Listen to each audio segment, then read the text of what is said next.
Back to my channel. সকলকে আমার channel lifestyle with সঞ্চয়দের একটা নতুন ব্লগে স্বাগত জানাই।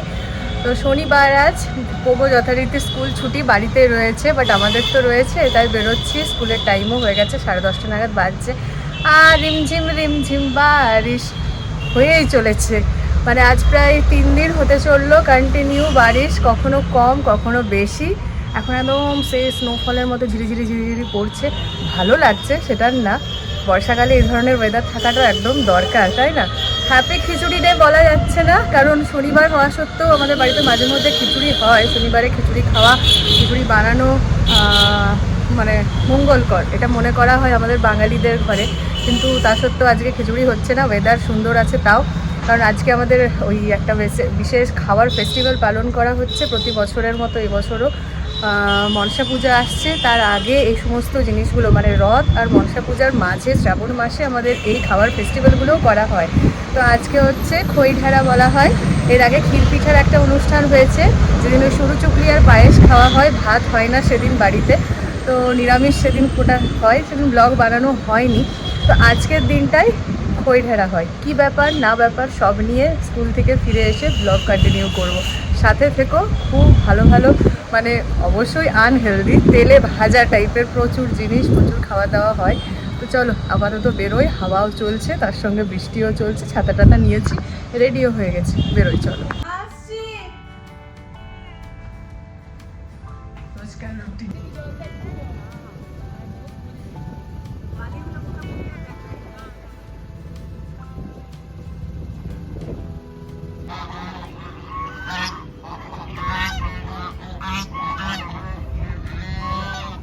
স্কুল থেকে বাড়ি ফেরার আজ ছিল একটা বিশেষ টান। সিঁড়ি থেকেই গন্ধ পেয়ে গেছি, তখন তৈরি হচ্ছে বাড়িতে চপ।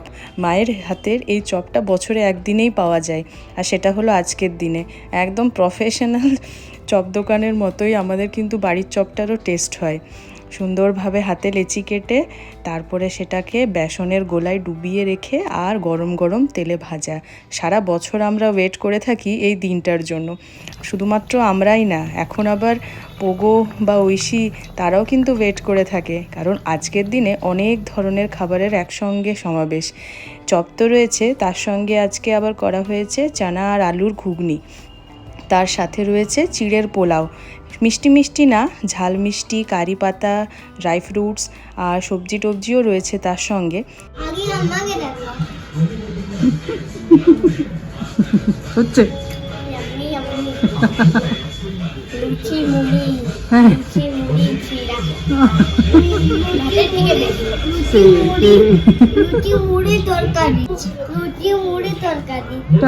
টেস্টি।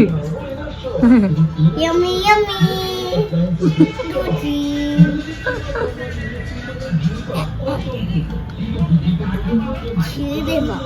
ও না দেখে তো সবাই দেখছো তো, ভুলভাল হাতে খাচ্ছ তুমি।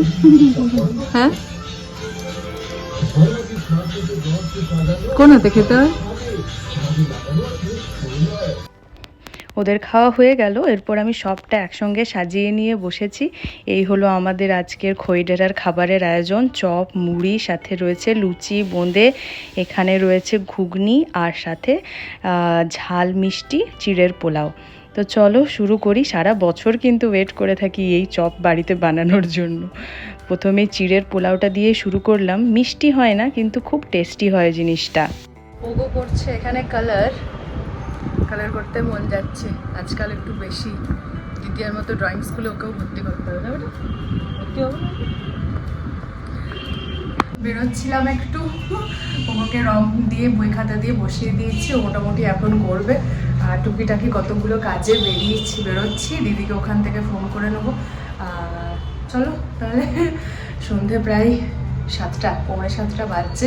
আর এই যে জামাটা আমি পরেছি না, এটা মোটামুটি আজ থেকে প্রায় 12-14 না, মানে আমার চাকরি পাওয়ার আগের জামা। বাবা যায়, এটা একটা কুর্তি আনারকালি ছিল, উপরেরটা আর নেই, এখন জাস্ট ভেতরের এইটা আছে। বেশ সুন্দর লাগছে, সবুজ রঙের কন্ট্রাস্টে, তার সঙ্গে চুড়িও পরেছি, তো ওই জন্য এখন বেশ ভালো লাগছে এটা। চলো বেরোই। টুকিটাকি কাজগুলোর মধ্যে প্রথম কাজ ছিল আমার সেই অমৃতসর থেকে এনেছিলাম চুড়িদারটা সেলাই করতে দেওয়া। সেটার জন্যই প্রথমে গেলাম। আর আমাদের এই পিঙ্কি টেলার কিন্তু পুরুলিয়ার মধ্যে অন্যতম একটা ভালো টেলারিংয়ের কাজ করে। আমার মোটামুটি সব জামা কাপড় এখানেই সেলাই করতে দিই। তো এই যে চুড়িদারটা নিয়েছি এটা কিন্তু সেম আমরা দুজন আরও নিয়েছি, মানে বৌদির জন্যেও আর দিদির জন্যেও অমৃতসর থেকে আনা হয়েছিল।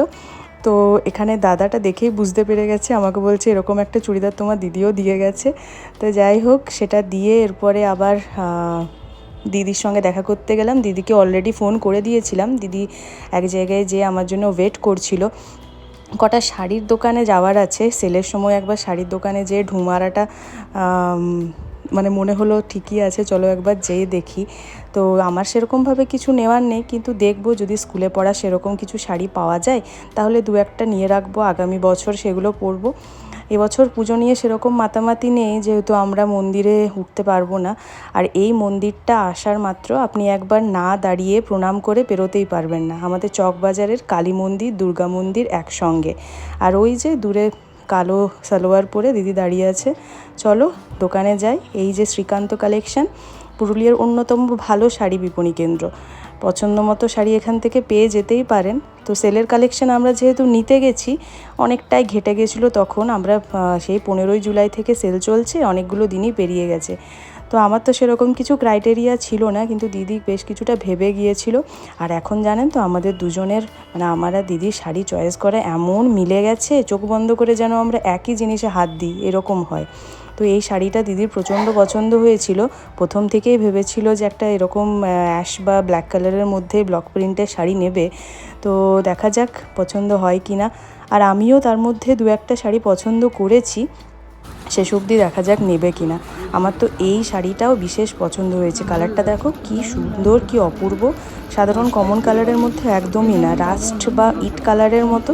তো এই শাড়িটাও ভীষণ পছন্দ হয়েছিল, দিদিকে বলছিলাম নিয়ে নে। আমি নিইনি, কিন্তু দিদিকে জোর করা হচ্ছিল নিবি তো নিয়ে নে, মিস হয়ে যাবে না হলে। তো চলো, এই ব্ল্যাক শাড়িটা আমি পছন্দ করেছি, সাথে নিয়ে নিয়েছি। আর বাড়ি ফিরে এসেছি, পোগোর কতগুলো জিনিস দোকান থেকে আমাদের তুলে আনলাম সাথে করে। একটা কপি যেটাতে ও ম্যাথ করে, একটা ইংলিশ কপি, আর একটা ড্রয়িং কপি। ড্রয়িং কপি দেখা মাত্রই পোগোর ভীষণ টান। আমার দেখে দেখে এখানে গাছ বানিয়েছে, একটা আমি ফুল এঁকে দিয়েছিলাম, সেটা দেখে দেখে ফুল এঁকেছে। পড়াশোনার পর এটাও মোটামুটি আজকাল নিয়ে বসছে। তো এই হলো আজকের আমাদের কার্যকলাপ। পোগো আঁকতে ভীষণ ইন্টারেস্ট, আর ও চাইছে রিসেন্টলি ওর একটা জলদি ড্রয়িং ক্লাসে ভর্তি করে দিতে। তো দেখা যাক কি হয়। আর সঙ্গে একটা পিচবোর্ডও আনা হয়েছে, পরীক্ষা আসছে, পিচবোর্ড তো মাস্ট চাই। ছোটা ভীমের ছবিবালায় কিউট একটা পিচবোর্ড নিয়ে এলাম দোকান থেকেই।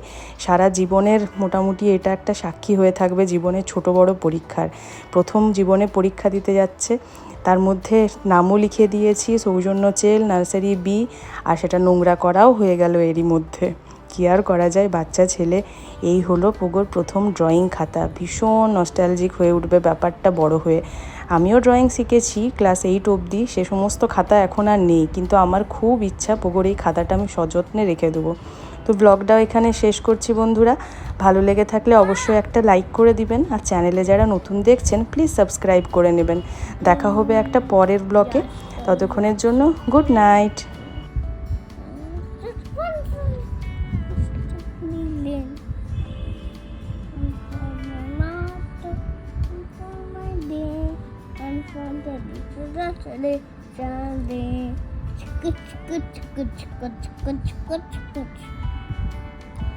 Lips.